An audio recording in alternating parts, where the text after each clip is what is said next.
Hello, everyone, and welcome to our first episode of the Peanut Gallery. The Peanut Gallery. I am Parker Johnson. And I'm Stratton Horace. And today we are going to be beating the dead horse that is Destiny 2 sucks for everyone. Oh, yeah, that's quite a dead horse. Yeah, but we figured we would get in on the... Oh, yeah, I mean, two more canes isn't going to do much. No, it's dead. So, Stratton, do you want to kind of start us off and tell us the current issues with the game? Ooh, well, there's a portion of games that a lot of people play them for called the end game that I don't know what you're talking about. I mean, if you play a lot of Destiny 2, you obviously don't really know what end game is. But like in WoW, it's prepping to raid and then getting the raid done, gearing up. In Warframe, it's leveling up all of your frames and getting the primes, essentially. It's the reason why people keep playing a game after the base game is done. And Destiny 2, that just does not exist in almost any form. And the form that it does take is monotonous and one-off. Right, pretty much what you have is people grinding the same event over and over for the chance of an engram, for a chance that they'll get a weapon or armor piece that they want, but nothing is guaranteed, and pretty much it's all RNG. Well, not just that, but you have the ability to get high-level stuff that you'd normally like to feel like you've worked for and achieved. Have a certain sense of pride and accomplishment, EA would like to say, in acquiring that. And Destiny 2 just kind of hands you that stuff. Exotics are handed out left and right. So I think that's another big issue. Yeah, and then the biggest enemy probably right now is tests. I think that's where a lot of people are focusing their anger. For people that don't know, Tess Everest. Yes, the Eververse vendor. I was waiting to see if you said Eversea. Yeah, me too. The Eververse vendor on the tower. And pretty much the controversy here is about, I want to say someone broke down the numbers, and I think it was like 60% of the loot. No, not 60%. It was... yeah. We probably should look at like numbers, like, so we're not just spouting. A large percentage. Yeah, let's just say a items. large percentage of the loot was locked behind microtransactions. Pretty much, you could not even just microtransactions, but loot boxes. Yes, bright engrams, as Destiny called them. And there was a way to earn these in game through XP gains, but Destiny once again came under fire when it came out that Bungie was nerfing XP for certain events after a certain time. And so obviously this was to prevent people from stacking bright engrams, so you would feel more willing to pay money for them. But pretty much what it is if you're familiar with games like pretty much so many games now, you buy a box or a crate or engram or whatever, or currency with which to buy that. Correct. And then you click it, and then it randomly gives you items. And in Destiny, usually how it worked is you would automatically get 2 mods, shaders, and 1 rare item. This was usually a legendary ghost or a legendary sparrow, and if you were really lucky, you got a legendary you got a legendary emote or even some exotic, or like an ornament for an exotic or a ship or something. Correct. There was a lot that went through it, and the problem is these are all fine. The problem is that what I said? Yeah. Okay. I lost my train of thought. The problem is that stuff like this, at least in Destiny 1, you would have been able to get it through almost any activity whatsoever. Like it was in the general loot pool. However, in Destiny 2, almost everything that's not really considered like main gear, as in it doesn't have a light level attached to it, is locked behind these microtransactions, and there's literally no other way to get them besides paying for it. And I wanted to play devil advocate, and so I went and saw people that were not necessarily defending Bungie and Destiny for what they were doing, but they were pretty much arguing the fact that since everything that Tess sells is cosmetic, we as the player base have no reason to complain because it doesn't affect gameplay at all, which is true. But I think those people are not seeing Destiny as how we're seeing Destiny, because I was a big player of World of Warcraft, pretty much a lot of MMOs back in the game, and how you looked in those games was just as important as how powerful your gear was. Because a lot of it reflected you did Numerican to get a certain gear set, and if you wore that gear set, you could say like, hey, I did this thing. Like in Destiny 1, King's Fall armor, and then King's Fall heroic armor. It's like, oh shit, that dude's decked out in heroic armor. He did the raid harder than normal. Like it shows off your accomplishments. Correct, and that's why I don't want to attack those people that are saying that. I think those people are just seeing Destiny. I think those people are just seeing Destiny more as a shooter than an RPG. They're seeing it kind of like a Call of Duty or something, where really in Call of Duty they have customization options for you as a player, but they're not really sought after as much as you would see in an RPG. Like, they're cool, but you're not gonna be like, if I don't have that like camo on my gun, I'm just... I mean, unless your name is like XX420 emoji snipes, then you're gonna have that mindset. Well, then he can just ask his mom if he can buy it. Oh yeah, you're right. No, you wouldn't ask. I've done this. You kind of take their card and or memorize the numbers, and I've never done that. Oh, you weren't a shitty kid. Okay. Oh yeah, that happened. But what was I gonna say? But it doesn't help that Bungie and Activision have kind of marketed it as that kind of experience. Destiny 1 definitely felt more like an MMO, which is kind of sad to say because it didn't really feel much like an MMO. But at this point, compared to Destiny 2, a lot of what you did felt more grounded in RPG areas. Mm-hmm. And I feel like Destiny 2 has shied away from that to appeal more to the FPS shooter community because it is more fast-paced, I think, anyway. I mean, it feels great as a shooter, but it just lost a lot of the RPG charm that at least I felt it had. Which I think they were successful at, because there's two main Destiny subreddits on Reddit. That's redundant. There's two main Destiny subreddits right now. There's Destiny the Game, and there's Destiny 2. If you go to Destiny the Game, I think that's where you have your core audience. DTG? That's where you have your core audience, your RPG audience. Oh, the hardcore audience. Yeah. Correct. And Destiny 2 is, I think, where you find majority of the FPS players who are looking at solely as an FPS, and that's all they see in Destiny. They're not seeing the RPG side, nor do they want to see the RPG side. They're not in Destiny for the RPG side. And I think Bungie, and this is just my opinion, I thought maybe they're banking on that audience, the FPS audience, was going to be big enough where it didn't matter what they took away, because they would just find a new audience. I think that's what they were doing. I think they were trying to find a new audience. That worked out well. Well, I think it backfired because I think... Oh, yeah, that was sarcasm. Oh, okay. That was complete and utter sarcasm. So I mean, we just saw today, one of my friends posted that it has lost over 80% of the player base since launch.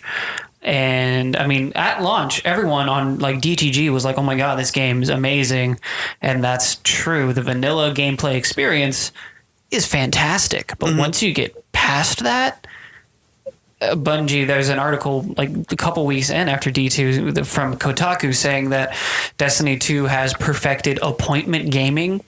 What they said with that is like you get on Tuesday, maybe like 2 or 3 days a week, get what you need to be done, like get your flashpoint done, get the raid maybe done, get your milestones out of the way so you can get the best gear possible, and then you do something else. You play something else entirely.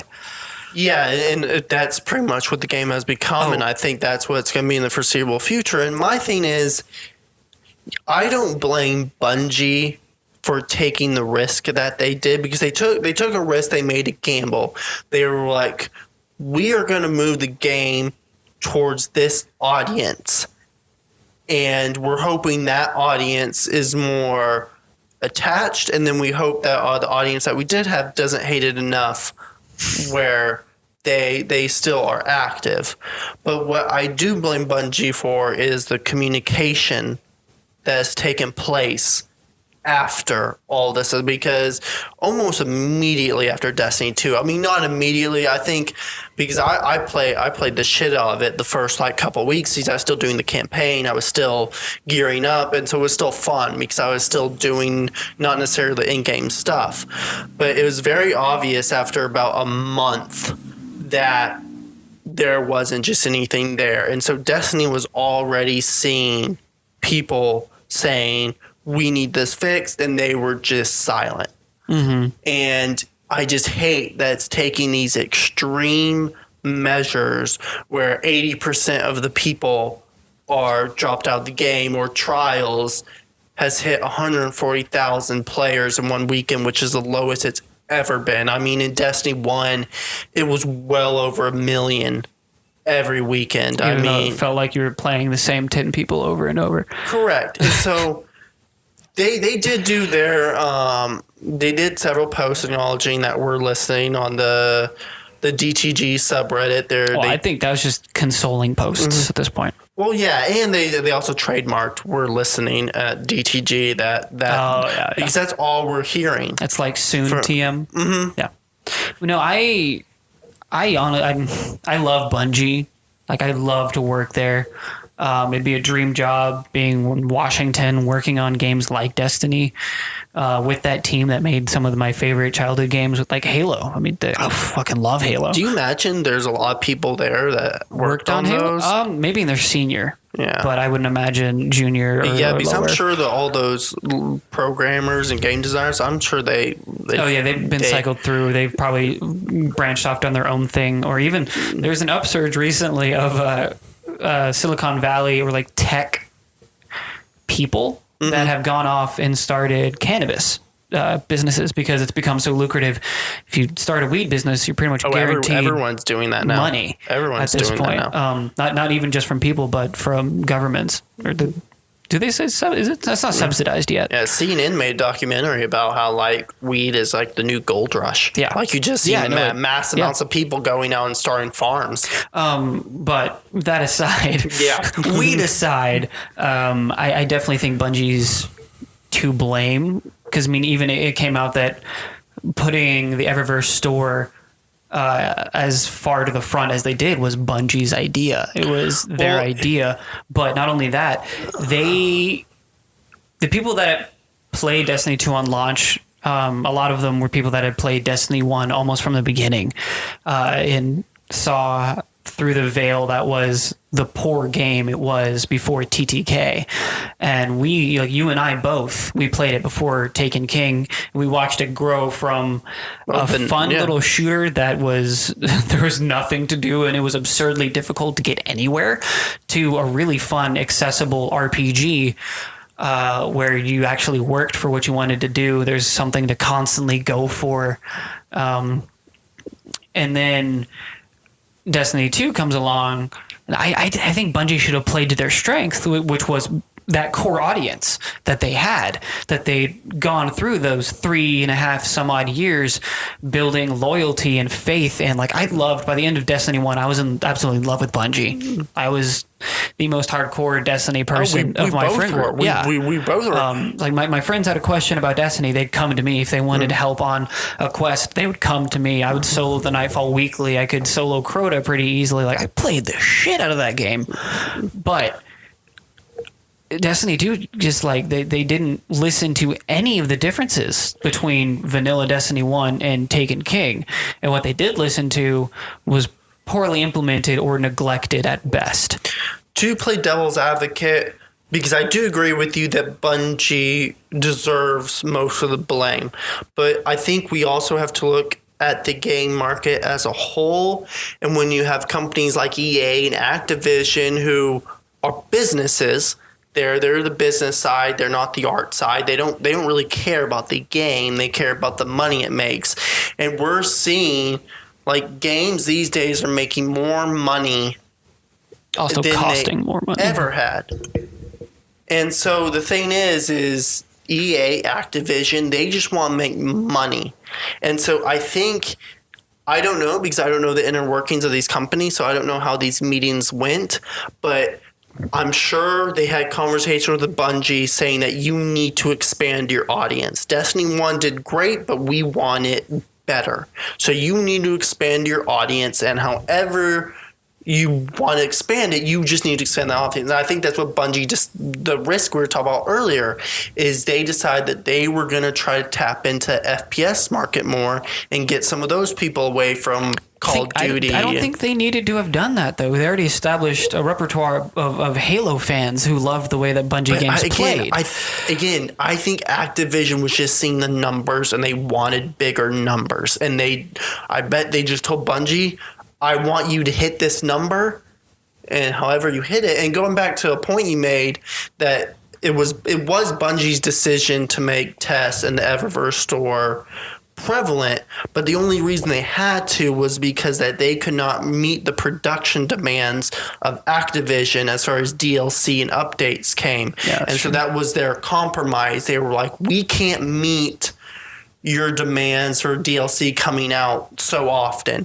so we're going to make up that cost with Eververse. So again, it was their fault, but it was to respond to Activision wanting DLC to come out faster and Bungie saying, we can't work that fast. Mm-hmm. And so here's our plan, so you'll stick with us. So again, I do agree that Bungie is to blame, but it's not just Bungie out there. No, not at all. I mean, they're trying to feed the beast that is Activision, where they have a 10-year deal with. Yeah.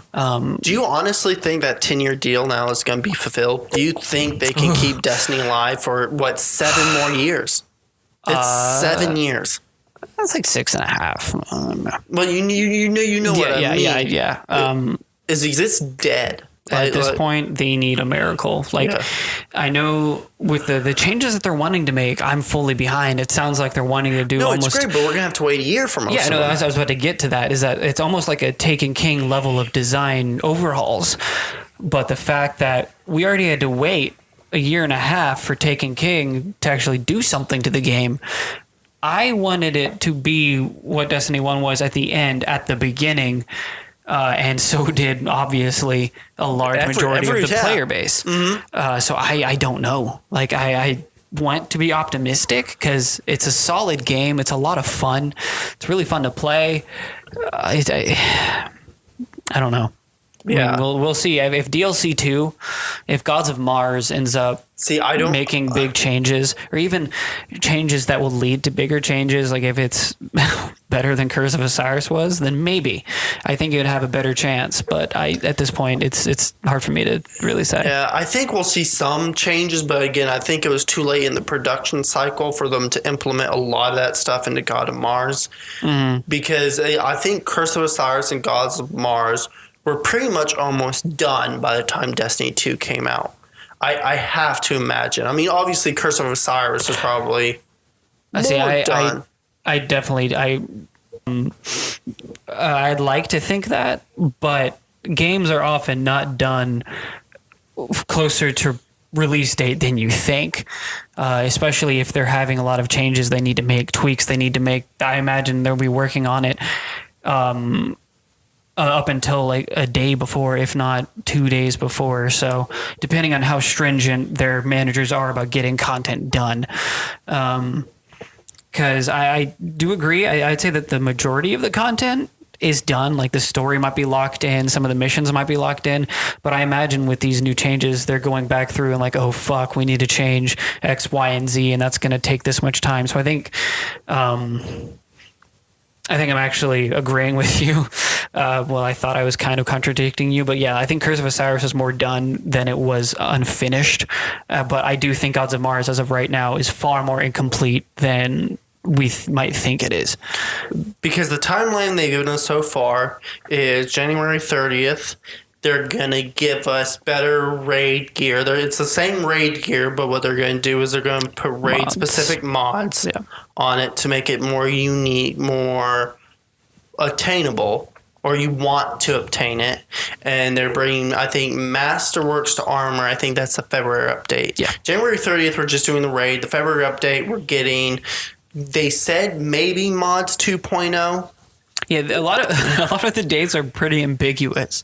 Yeah, especially the farther you go out. Yeah, it's like, well, we might do this, we might not, and if we do, it's going to be a while. We don't really know. Oh, the mods 2.0 was hilarious. It's completely ambiguous. We were like, we don't know what it is, but you might see in February, but most likely you're not going to see it until like spring. So it's kind of like, okay. And a lot of people were upset because they said they're tweaking the sandbox, but again, we have no idea what they're doing, because if you think the game's dead, Crucible is just... I mean, the sandbox doesn't pertain to Crucible. Sandbox is PvE. I thought sandbox was... It's PvE. Okay, I mean, I trust your judgment. You would definitely know more than I do, but I thought... I mean, duh. Okay. I thought the sandbox was PvP. I mean, as I understand it, it's PvE, because they refer to sandbox and Crucible as two different things. Okay, well then scratch that. I lost my train of thought. Oh, we were talking about the timeline. Oh yeah. But again, most of the stuff is we're not gonna see until close to the Taken King style expansion. That's going to be coming after the end of year 1. That's when we're going to see these big changes. Taken Queen? I don't know what they're going to do, but again, it has to be Savathun. I've gotten to the point where I don't care. Like, all right, Dado. Yeah, I mean, no, we're all saying the same thing just over and over again. Yeah, I mean, Dado's. Did you watch his latest video? Oh yeah, it's like literally just him rambling for 20 minutes. He's like, his streams are just not fun anymore. We have the same fucking conversation. Yeah. But I'll say this: if I'll still play it when the expansions come out. Oh no! Especially to see where the storyline goes, because if they bring in Savathun and she's this entity like Oryx was, and that's fucking awesome. I don't want them to bring back Oryx though. Yeah. I don't want that whole storyline to be a thing. We're talking off air. I'm going to be playing Destiny until it physically shuts down. Until Bungie declares bankruptcy. Correct. Because I'm just that. And we have Luke Smith's head on a pike. Yeah. Again, where did he go? No one's heard from him. Maybe they already do have his head on a pike. I mean, the shareholders are like, you fucked us over. Is that what Bungie meant by he's moved on to other projects? Other projects. He's now dead. Office Decoration. That's his other project. Is raising morale by being a mounted head in the office. And over it, they've got like... game project leads, and it just has like the different lead designers. But that's the new community standpoint, is that, it might not have been Luke Smith's fault altogether, because this is... Oh yeah, that you tell me about that. This is all rumor. No, this is confirmed, but the rumor is that 16 months before release, Luke Smith came on as game director. He was not the original game director. He came on 16 months before release. And when you look at the development time of video games, 16 months is really not that much time. Especially a AAA title with as much hype behind it as Destiny, that's a blink of an eye. Correct. And so now the new theory is that Luke Smith, they brought him on. We don't know what the game was before Luke Smith came. Obviously, it was bad enough where they had to let go of their other game director and bring in Luke Smith. I don't think we'll ever know. But obviously, it was bad enough where they had to do this.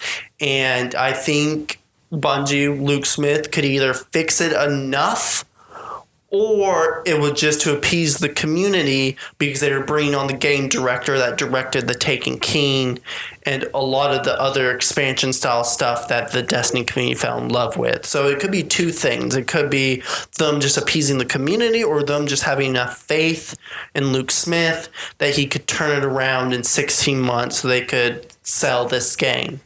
I don't know. I kind of think Bungie did it more as a PR move. Because, again, 16 months, I don't think they could have realistically expected Luke Smith to turn around that much. So I think it was a PR move to appease the community. I feel like that's the most likely. That, hey guys, look what we're doing. We're bringing on Luke Smith. He directed the Taken King, that expansion you love so much. It's like they're grasping at something there. And again, obviously it didn't work because the flaws they were just unnormal. I mean, I think that's what gives it gives the PR the PR move more credibility, is the fact that it becomes more and more obvious that the fixes they have are bandages. They're not, full on. They didn't graft skin. It's not a surgery. They're bandage fixes. They're something to make the blood flow kind of stop. This metaphor is really gross. But it's to keep it from leak. Stop the bleeding. To stop the bleeding. Because, I mean, Jason Schreier, did you read like his series of articles about Destiny 1 and how it was gutted? About how... Oh, yeah, no. Like this is obviously happening again, what's happened before. Yeah, but I mean, they turned it around. Well, they didn't turn it around.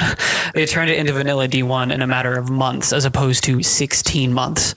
I know, like... Which vanilla Destiny, in all honesty, was garbage. But it was garbage. It was like potential... greater garbage. Yeah. Well, I mean, you could tell that it was gutted. Yeah. And the thing with Destiny 2 is that you can't really tell it was gutted so much as, like I was saying before, that they're bandage fixes. Yeah. And also, I think that the damages, or whatever you want to call them, the flaws, are more prevalent, is because we've had Destiny 1 now. We've seen what that game became. Oh, yeah. And then to see this, where almost everything that was in Destiny 1 was removed, you can't really, like, where did it go? Yeah, no, I mean, that goes back to what I was saying before about having so much faith with the trust that players had put in Bungie after they turned Destiny into an enjoyable experience. They've lost completely all their community trust. Like, I trust them to make a game that is fun. And it feels good to play. And they have. Destiny 2 feels fantastic. It's one of my favorite shooters of recent times just because of the way it feels. Every gun has weight. The movement system is fluid. It's very satisfying. Well, but if it's just because it's good, like it plays well, does not mean that it is fun to play or there's enough stuff behind it for you to keep playing as it goes on and on. The fact that I love the way it plays does not give me enough motivation to do the same shit over and over and over. See, again, I think they can turn Destiny 2 into a good game. It will probably be a year or more, but I think it has potential to be a good game. I don't want to wait around that long. But see, that's my issue. Is that they have the power, they have the talent to make it a good game. They have it there. They had it in Destiny 1, and we saw it in Destiny 1. But no one's going to wait around anymore. You were willing to wait around in Destiny 1 because you could just see the potential. None of that was there. Not even Bungie knew what it was they were making. Yeah, because it's the first time someone had done kind of what they did, which is a shared world or shared shard pseudo MMO FPS experience. It was one of the first things of its kind. It took like Diablo and Borderlands, or rather Diablo style, because Borderlands took it from Diablo, loot, put it into an FPS, but also made the FPS shared world MMO kind of thing. And it was, they didn't even know what they had or like what they wanted to do with it. And that's very obvious. Right. So it was excusable. It was worth me and you have so many personal experiences with that game. I remember the night you first did Vault of Glass. I came in and you were going against Atheon. The stupid pronunciation. It's Atheon. It sounds so much cooler. And see, I remember the gun I was using because it was just so memorable. The first time we got Murmur, we were talking about this the other day. Yeah. Murmur was fucking dope. Yeah. That gun was amazing. I was literally sad when it was not relevant anymore. And I remember beating the main campaign and being like, wow, this story went absolutely nowhere, but it was fun as fuck to play. Yeah. I remember before I started playing, because you played before I did on the Xbox 360. I didn't play until we got on PS4. But I remember watching you playing and it just being, this is amazing. Yeah. And looking back, I mean, it was awful, but it was just the potential you could see in it. The novelty of it. And the potential you could see in it. And then you start gaining more trust because after every update, Bungie... almost every update. Queen's House of Wolves was a complete disappointment. I mean, I enjoy. Again, we can get into the specifics of every update, but you could see that Bungie was adding. They were developing. They were adding more to this game. And then when Destiny 2 came out, they stripped all that away, and they're adding that all back. But you're kind of like, why are we waiting for you to add all this back? It should have been there in the first place. You had it. And again, I don't know game development. That's your area. But to me, if those assets exist, why are we waiting a year for you to implement some of those assets? Like modifiers on heroic strikes. Like... You've done that before. You do that on the Nightfall. Yeah. So isn't that just a simple move that over? I mean, it's never that simple because as a programmer, you implement one thing, 300 bugs appear, you fix 250, another 100 or so pop up. That's just how it happens. But I also think it's a little bit of a drip feed to try and bring people back slowly and surely, but also be like, hey, we're actively working on this, as opposed to getting it all done in one fell swoop and then not really knowing where to go from there. I think it's a mix of that as well as implementing things as it goes on and then seeing how people react to it and what tweaks they might need to make. Again, I don't think they want to just throw it on everyone as a throw, like they're just vomiting out changes left and right, because then I feel like tweaks might be harder to make from the overall standpoint as opposed to if they're in bite-sized chunks. But to me, the drip feed's not going to work. They almost need to vomit and then deal with it. I agree. I want everything done now, but that's also just very what's the phrase? Not immediate satisfaction. What is it when people refer to millennials and buying something at Amazon? You want it now. I can't remember. That's immediate satisfaction, isn't it? There's another way that they put it. Gratification. No. Yes. Instant gratification. Thank you. I couldn't remember it for the life of me. No, that's the millennial slogan. Part of that. Yeah, no. That and avocado toast. Mm-hmm. But hey, avocado's great and toast is great. So just put them together. Yeah. I've never had avocado toast. It's popular in the Cheesecake Factory. They have avocado toast? I deliver it all the time. I just remember when I was blown away that the Cheesecake Factory didn't just make cheesecakes. I mean, that was... When did you learn that? I was like 7, 8, 11. Oh, okay. I thought you meant it was last week. Yesterday. Their food's delicious. It's just extremely overpriced. Way overpriced. Yeah. But no, anyway, going back. So Destiny and Bungie, more specifically, are answering all of our questions. That's not the problem anymore. I think the problem with the community now is that we're waiting. Yeah.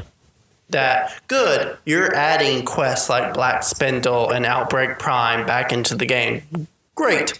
Where are they? Yeah, when? Yeah. Soon, TM. Yeah. Poor Deej. Deej in DMG 12 or something. They're hiring a new community manager. It's on their website. They're hiring in bold. It's you need thick skin. Yeah, I just think poor those dudes, because they're trying to do nothing but alleviate the flood that is, the shit being thrown at them, the literal feces, not very literal, figurative feces. It's their job, yeah, is to deal with us. And Deej is a 40 some odd. No, that's 30 something. I don't know. Mid 30, late 30s. I don't know, but he's a nice dude. He seems chill as all hell, and he's getting cussed out by a 20-something-year-old kid. That's what I don't tolerate is these are people. Yeah. I mean, you don't need to be angry at individual people.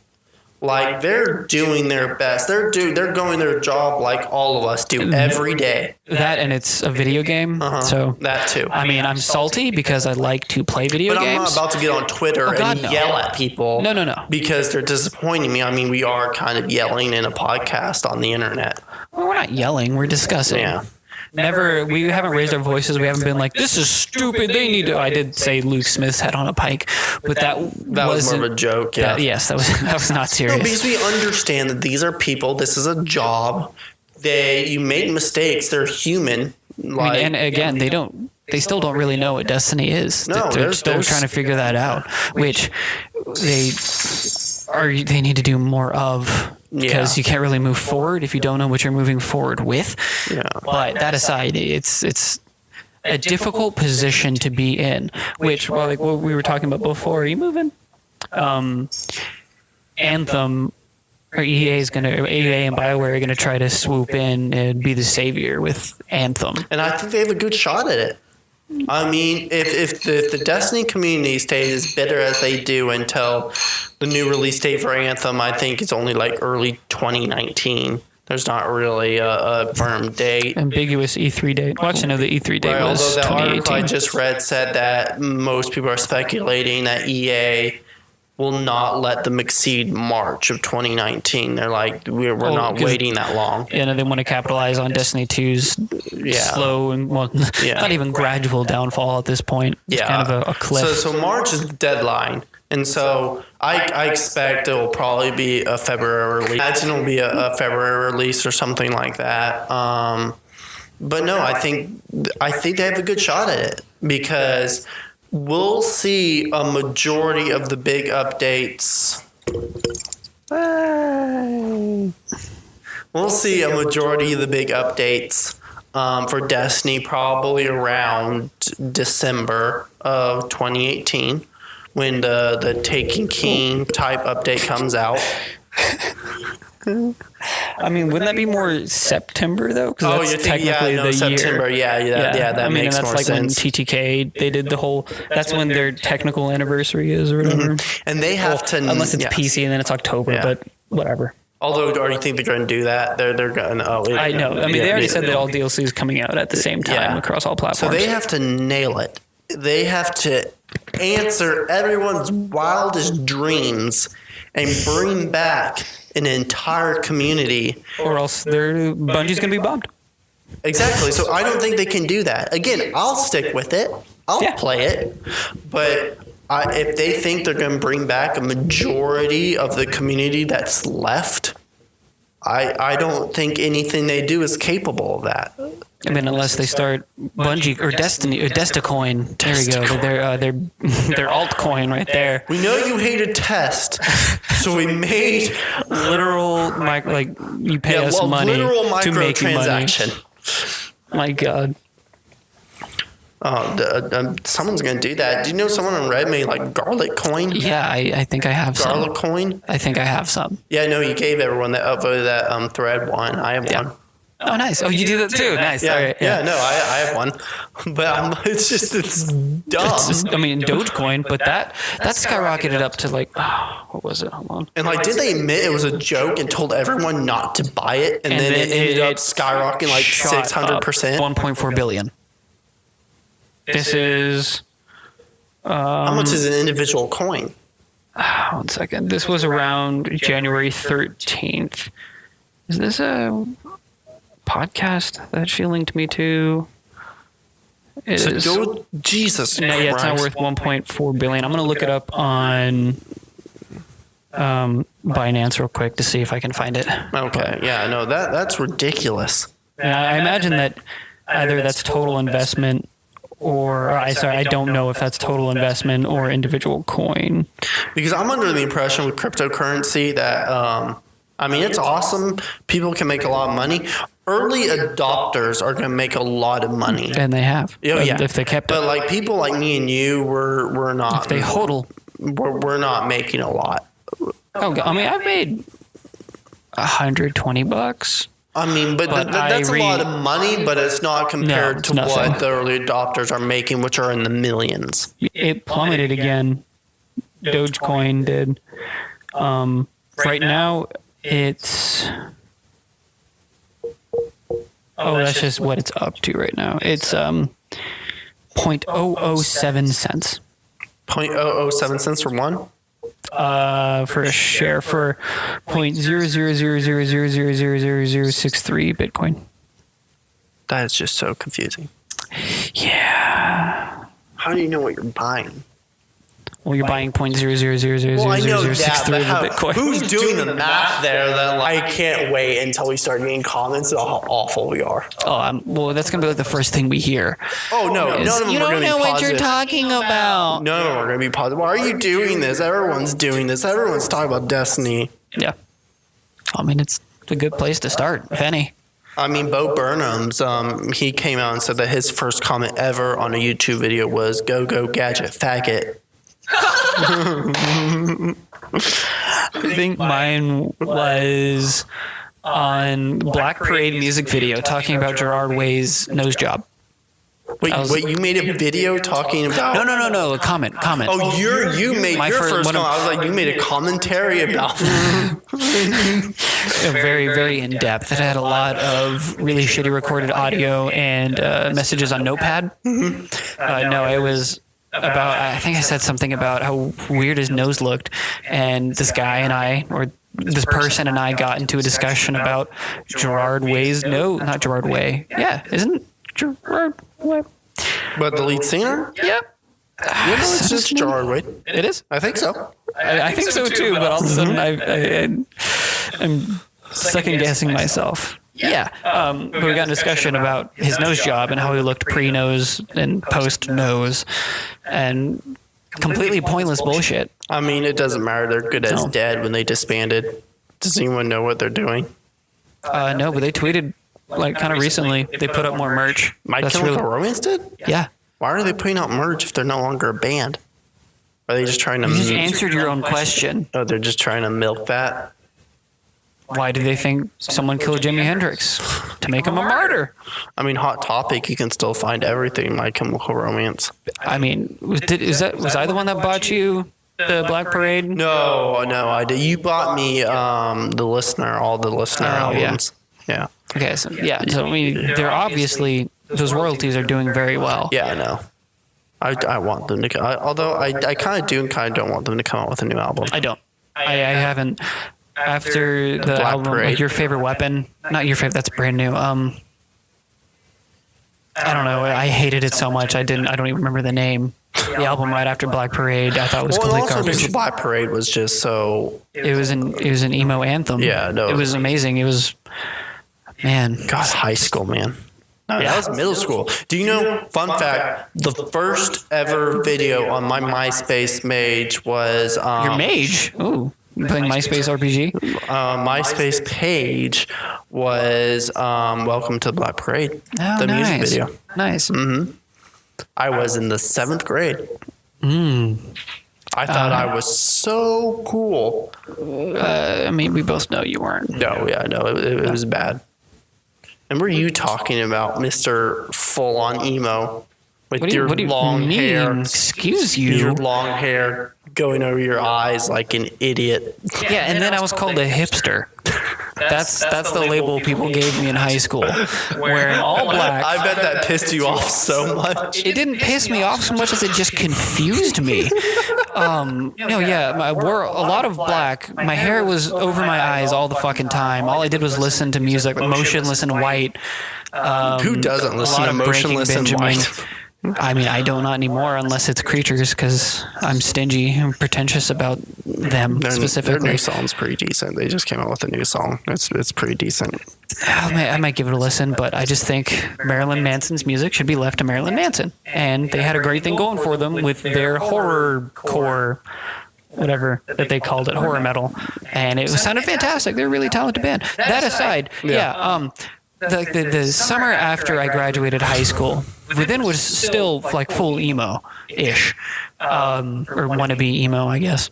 I was working out at a gym, and one of my acquaintances, a kid in school that I knew that I talked to kind of regularly, like he and I were cool. We weren't friends or anything, but he was like, "Hey, you're working out." I'm like, "Yeah, I am." And he's like, "I thought you were too hipster to go to a gym," and I was like, what does that even mean? I think people I was put so confused. hipster on too many things. Yeah. Like, oh, you're going to the gym, that's hipster. Is it? Oh, I did cross country. Is that hipster? I mean, I think people are just confusing hipster with living. Living, yeah. Or millennials. Millennials now and hipsters get crossed a lot too. Yeah, it's the same thing. Yeah. Exactly the same thing. Yeah, no, it is. We're all just what are we? We're nihilistic and we're entitled. Mm-hmm. Mm-hmm. I'm entitled to my nihilism. Mm-hmm. I'm entitled to think that nothing matters. It wasn't the previous generation that completely destroyed the economy. Oh no. I mean, we're just so looking forward to the future. To be fair, the 90s were a great time to be alive. If you were alive then, cocaine fueled economic boom. It's great. Yeah, no, I was 8 when it ended, so I can't really attest to like what was going on. How great it was? Yeah. No, I can't either, but it just from what I've seen, if you watch American Psycho, it's a great insight to how my life earliest was. memories were in the 90s. It had nothing to do with anything, but I don't know about you, but like pool parties when you were 4, they were the shit. I think that was everything. You know what my earliest memory is? I don't. I don't know if I want to know. It's not bad. It's just weird. It was just, I remember like I thought it would be like cool, like a fun prank to like freeze soap water and then throw it at my sister. So the soap has literally nothing to do with it. You just wanted to hurt your sister. I remember thimbles. I filled thimbles with water and soap. You filled thimbles? Thimbles. That's just in my head. I don't know if they were actual thimbles. I just remember them being like small. Yeah, like small. That's not a thimble. That's a fucking like. Thimbles are like again. I don't know where my hand is in relation to the screen. So you're asking for details. I no longer remember. I'm just going to use the word thimbles because that just is a word I want to use. But no, in my earliest memory is running. You're entitled to your usage of the word thimbles. Yeah, it's me just running down the street, chucking these at my sister. You realize there are things called acorns that are roughly the same size. Again, you're asking for an explanation of a 4-year-old. I want to know more about this. I demand. I'm entitled to know more about this. I don't have anything more for you. That's all I remember. That's all I remember. I don't remember this, but apparently it happened. I was about 2, and I hit my sister in the side of the head with a wrench in the car. My sister ran over me with a bike. Killed my tooth. She killed you? Yeah. Do you not know teeth can die? Teeth can die. Tooth can die. They have nerves, but they're not alive. Well, that's what I mean. It killed all the nerves. Okay. Until I lost all my baby teeth, I had like a dead tooth. I don't know how you want to define that, but they defined it by being dead. Because all just dead teeth in the mouth of life? Well, they have nerves. You just ruined my nihilistic metaphor. Oh, I'm sorry. I took that away from you. It's all I have anymore. That and being entitled. The world owes me everything I want from it. What's our outro? I was just going to wing it. If you want full responsibility for it. Yeah, I'll wing it, and then you can add on if you want to. Thank you, everyone, for listening to the first episode of the Peanut Gallery. Thank you for I'm going to do thank you for sticking with us. This has been our first episode of the Peanut Gallery. And action. I want to thank you, everyone. Peanut Gallery, episode 1, take 3, and action. I want to thank you guys for sticking with us since this is our first episode of the Peanut Gallery. We would appreciate a subscribe click and maybe a like click if you're into it. No. I saw your face. You weren't into that. Keep. It's the best one so far. Okay. Well, I'm going to revamp the whole thing. So, all right. Peanut Gallery, episode 1, outro, take 4, and action. We would just thank everyone who stuck with us the entire time since this is our first episode of the Peanut Gallery. We just have one more favor to ask. If you wouldn't mind just moving that mouse cursor a little bit below the video and hitting that subscribe button and maybe the like button as well. I don't know. Just both of them. Whatever suits your fancy. And we also include in our description our link to a Patreon page. We are not going to ask you for money because we don't think we deserve it. But we are entitled to it. We are millennials. I'm entitled to your money. So just go on there. We have fun benefits, different tiers, different price ranges. You know how it works. If you know what Patreon is, you know how it works. But that's just how we are going to, become our millennial selves and not work and be at home all day and eat. Wow, that got way too real. But anyway, just watching the video is simply enough. If you just, watch our stuff, that's perfectly fine. Thank you once again, and we will see you next time.